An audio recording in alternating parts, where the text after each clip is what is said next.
Cremation only policy of this government is a matter regarding which we have you have just 2 minutes more. Continuously been bringing the government's attention, trying to resolve this. I saw the Honorable Prime Minister's office too has released a statement, but we absolutely are now losing faith. Since this issue is not getting resolved, the community is now getting ahead with a civic resistance program of refusing to accept the dead bodies. Now this is a very traumatic situation for the entire community. But trauma aside, but this is going to have serious implications for the country internationally. It's going to have serious implications for generations to come. Therefore, I am pleading with the government that you must revise this policy. Now, I can read from the from Mr. Honorable Tissa Vitarna. He is a renowned virologist. Now, he's not a normal virologist. He's a specialist in the field of bacteriology and virology, PhD in virology from the University of London, and he has served as the director of the Medical Research Institute. He headed the MRI's virology department, consultant virologist at the Edinburgh City Hospital Regional Virus Laboratory, and he has been a deputy director of Victoria Infectious Diseases Reference Laboratory in Melbourne. Now, such an important personality, what does he say? He says, we have experts in the field, but none of them has been called for discussions.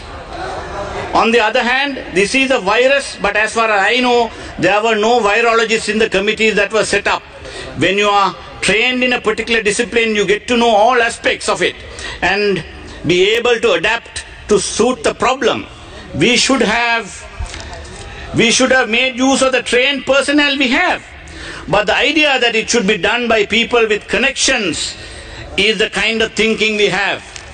What does he say? Your own member of the government, one of the senior virologists, saying, who are these so-called specialists you have in this committee? People who are denying what is scientifically correct and what is scientifically accepted all over the world are living in cuckoo's world, in cuckoo's land, and they are prescribing solutions which is hurting the sentiments of one community in this country.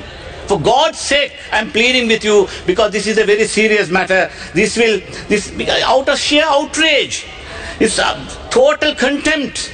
The people are looking at the actions of the government in this case. Honorable Speaker, just one more minute. I'm concluding. Now, this will not be forgotten for generations, and this is creating a serious impact in the minds of the young people, young Muslims. They will get radicalized out of this terrible trauma they are suffering. For God's sake, I am pleading with you, please revise this. At least change this damn committee. If these committees, who are the scientists? How can they call themselves scientists? Who are the epidemiologists you have in this committee? There is there had been the epidemiologist called Dr. Paba Palihavadana. She says burial is possible. And there is also another senior epidemiologist, Dr. Nihal Abesinghe.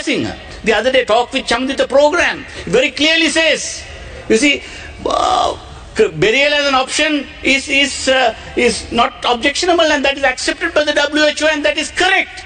And with all these epidemiologists and virologists being outside the committee, there are some pseudo-scientists who have been appointed by this government who are holding the entire Muslim community to ransom and are making them suffer. Therefore, in the name of this country's unity and communal harmony, I am pleading, please, for God's sake, do this. And in the meantime, I must say, some of our members have been inveigled to vote with you on the 20th Amendment. I hope they will not bring them to shame by again going on voting with the government when the entire community is in such distrust and they are outraged, and this will be a disgraceful act if they continue to do so until this matter is resolved. Therefore, I plead once again that this matter should be once and for all resolved by replacing this committee if they are refusing to comply with it, because there are so many experts who are saying this openly. When those experts in the government side, including your own member, Professor Tissa Vitarna, very clearly is saying that they have all been Right. sidelined. Thank you. And therefore, once again, pleading with the government to revise this cremation-only policy without any delay and to bring at least some solace to the suffering Muslim Please. community. Thank you. Thank you.